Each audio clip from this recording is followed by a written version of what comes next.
हिमालय की उन ऊंचाइयों में जहां बर्फ कभी पूरी तरह पिघलती नहीं और ठंडी हवा शरीर को चीरती हुई गुजरती है, वहां सदियों से एक नाम सुनाई देता आया है, याब्दू।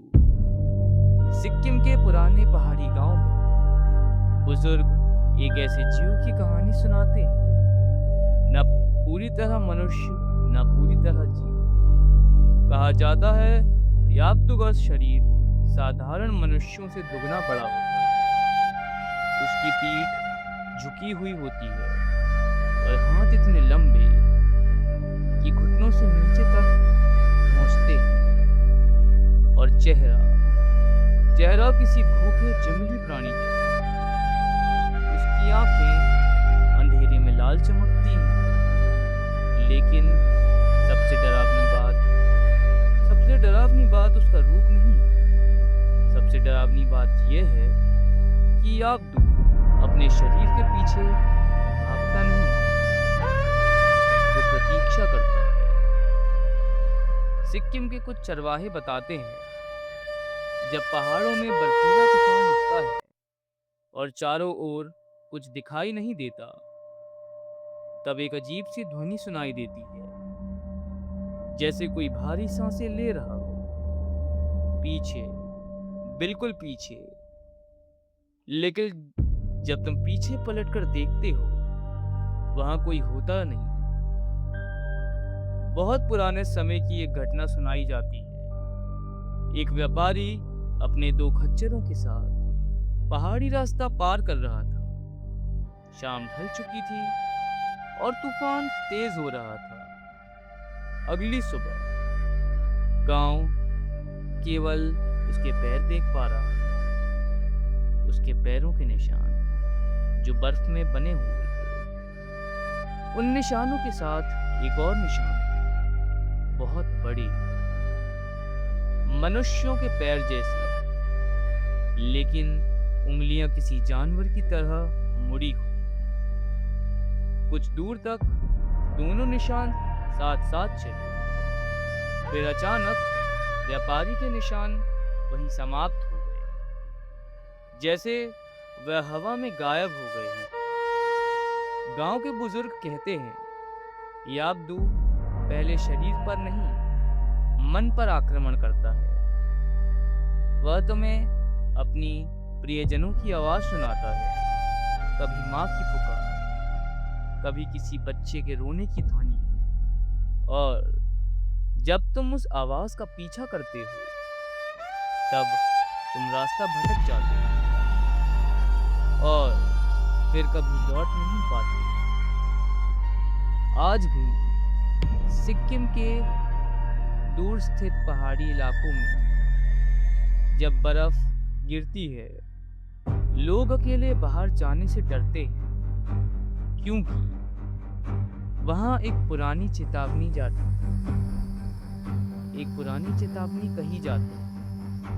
वो चेतावनी ये है, यदि बर्फ पर तुम्हें अपने अलावा किसी और के पैरों के निशान दिखाई दे, तो पीछे मुड़कर मत देखना, क्योंकि हो सकता है याब्दू तुम्हारे बिल्कुल पास खड़ा हो, इतना पास कि शायद तुम उसकी सांसें तक महसूस कर पाओ, लेकिन देख नहीं पाओ।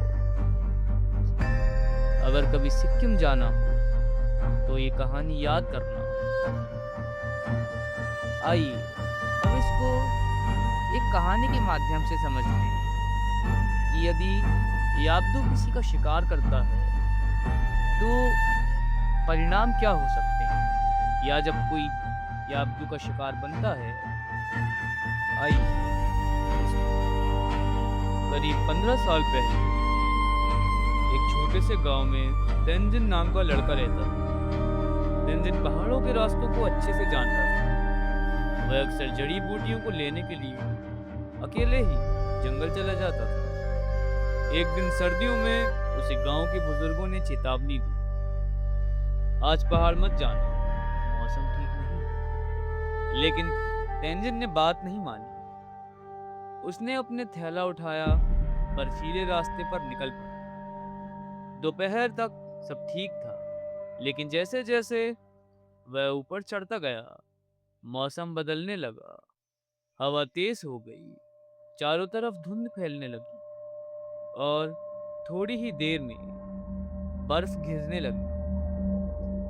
तेंजिन ने वापस लौटने का सोचा, लेकिन तभी उसे दूर से किसी औरत के रोने की आवाज सुनाई। पहाड़ के बीच इतनी ऊंचाई पर यह असंभव था। पहले उसने सोचा कि शायद कोई रास्ता भटक गया होगा। वह आवाज की दिशा में बढ़ने लगा, लेकिन अजीब बात यह थी, जैसे जैसे वह आगे बढ़ता गया, आवाज और दूर होती गई। फिर अचानक रोने की आवाज बंद हो गई और उसकी जगह किसी भारी सांस की ध्वनि सुनाई देने लगी, बिल्कुल उसके पीछे। तेंजिन पलटा, लेकिन वहां कुछ नहीं था, सिर्फ बर्फ और बर्फ पर उसके अपने पैरों के निशान। लेकिन उनके साथ एक और निशान भी थे, बहुत बड़े, मनुष्य जैसे, पर उंगलियां टेढ़ी।